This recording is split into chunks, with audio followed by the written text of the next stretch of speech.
arte, cinema, videogames, tudo isso é muito legal. Mas sabe o que é melhor? Acreditar em astrologia no século XXI, cara.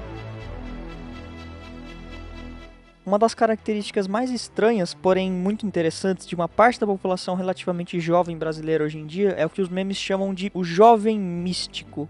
As principais atividades dessa galera consistem em acreditar em astrologia, achar que o ser humano tem que voltar a viver puramente com a natureza sem tecnologia atual nenhuma, terapia sexual, mano. Meu Deus, gente. Brincadeiras à parte, esse fenômeno, mais especificamente a questão da crença em astrologia, é algo muito interessante para mim, ainda mais porque o mundo ocidental passou por uma fase de tentar tornar o conhecimento científico mais acessível.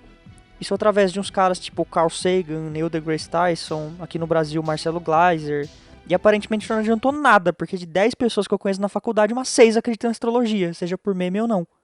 Sim, eu tirei esses dados desse instituto extremamente renomado aqui, me julguem. Nesse vídeo eu vou tentar mostrar que a astrologia já foi extremamente importante para o ser humano, até ela começar a ficar completamente obsoleta devido aos conhecimentos de sua irmã científica, a astronomia. Se liga.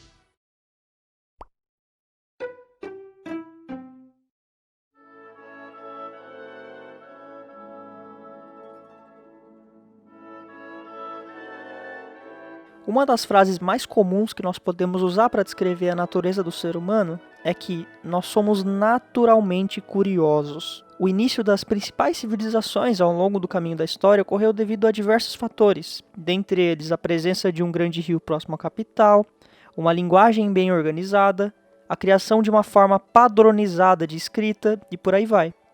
Porém, além disso, por trás de todos esses fatores históricos, as civilizações que mais prosperaram foram aquelas que entenderam os mecanismos do céu.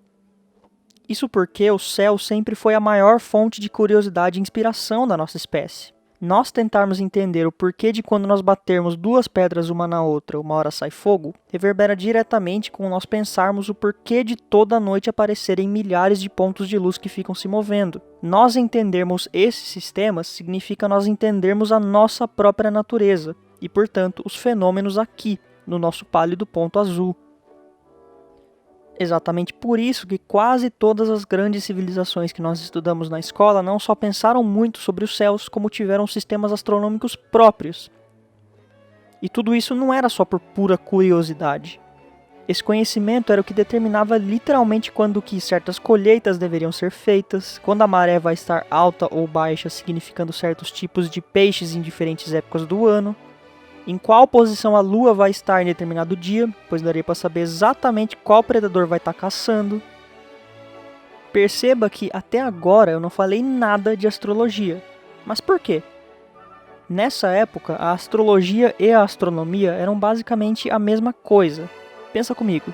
Lá no meu vídeo sobre as origens do geocentrismo, eu falo que para os gregos, os planetas e as estrelas eram compostos literalmente do elemento da perfeição, o éter. Mas, nessa época, perfeição, formas geométricas, etc., eram todos conceitos que tinham a tendência de se afastarem da explicação mitológica, mas ainda assim continuavam considerando os deuses. O éter era também meio que uma manifestação de uma divindade maior. Então, se os deuses determinam e têm influência aqui, em nós, em nossas próprias personalidades, em nossos jeitos de falar, e os céus são essencialmente uma representação do divino, então os céus têm uma influência gigante nas pessoas, certo? É por isso que na antiguidade, conhecimentos que nós consideramos hoje em dia astronômicos eram quase sempre atrelados a conhecimentos que nós consideramos astrológicos. E por favor, não entendam que essa parte da astrologia era algo ruim na época, porque não era. Os conhecimentos valiosíssimos astronômicos que nós conhecemos hoje em dia só existem devido também aos astrológicos. Nessa época, um tipo de conhecimento não iria existir sem a presença do outro. Tá, falei muito já de história. Bora falar então sobre o jovem místico. Todos os anos, os discípulos de Walter Mercado ajudam milhões e milhões de pessoas em todo o mundo. Walter Mercado é o maior e mais poderoso astrólogo do mundo. Ele selecionou especialmente para vocês os mais competentes e responsáveis tarólogos, numerólogos, astrólogos e mestres em outras ciências esotéricas.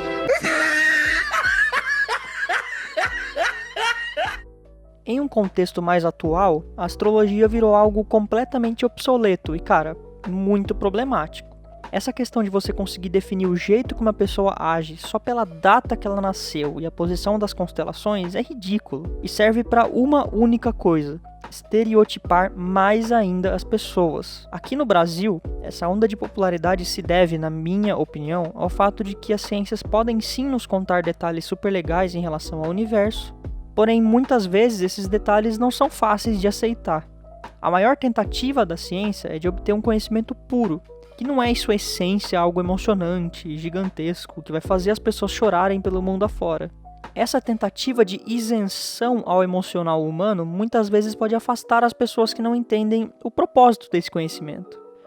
Já do outro lado, as pseudociências pegam conhecimentos das ciências, muitas vezes interpretam errado o que aquilo diz e colocam um peso emocional muito grande, atrelado às consequências daquilo. No meu vídeo dos coaches quânticos, eu falo exatamente que a física quântica não fala absolutamente nada sobre inspiração, que o ser humano pode fazer o que ele quiser e etc. Mas a pseudociência levou aquele conhecimento a uma interpretação errada e muito emocional. E, gente, convenhamos, é muito mais fácil nós gostarmos do que um coach está falando do que o fato de que a matéria tem uma dualidade onda-partícula.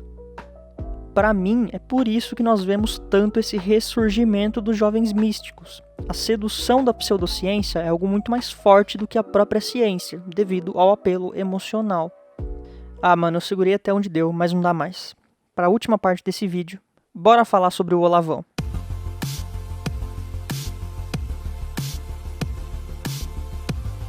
Pra ser sincero, eu só quero falar mal do Olavo de Carvalho mesmo, mas enfim.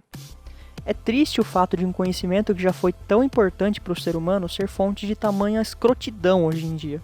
Nós poderíamos considerar a astrologia da mesma forma que, por exemplo, a biogênese. Um conhecimento que um dia já foi aceito, nós descobrimos que a natureza não funcionava daquele jeito, nós desenvolvemos outra teoria para substituir, porém sem a biogênese essa nova não existiria. Mas com a astrologia isso infelizmente não acontece. E é devido ao fato de que os astrólogos dos últimos tempos parecem ser as pessoas mais ridículas que o ser humano por alguma razão suporta. O Olavo de Carvalho ser astrólogo contribui muito para o ressurgimento da astrologia, especialmente para a população conhecida como boomers. Afinal, qualquer coisa que ele fala parece que os boomers ficam tipo... E cara, tava bom enquanto esses tiozão ficavam na área deles, mas agora eles estão por todas as partes, incluindo o governo brasileiro. Então, né, eu vou fazer o que eu melhor sei fazer, que é reclamar. É o meu direito, ok? Só pra acabar, o Olavo de Carvalho é só mais um sintoma de que, infelizmente, a pseudociência no Brasil atual está vencendo. Mas nós vamos conseguir virar esse jogo. Pelo amor de Deus, eu não aguento mais isso, cara. Ai, meu Deus. Enfim, por hoje é só, pessoal. Por favor, deem seu like, compartilhem o vídeo, porque isso ajuda muito a nós continuarmos a produzir para esse canal. Valeu e até a próxima.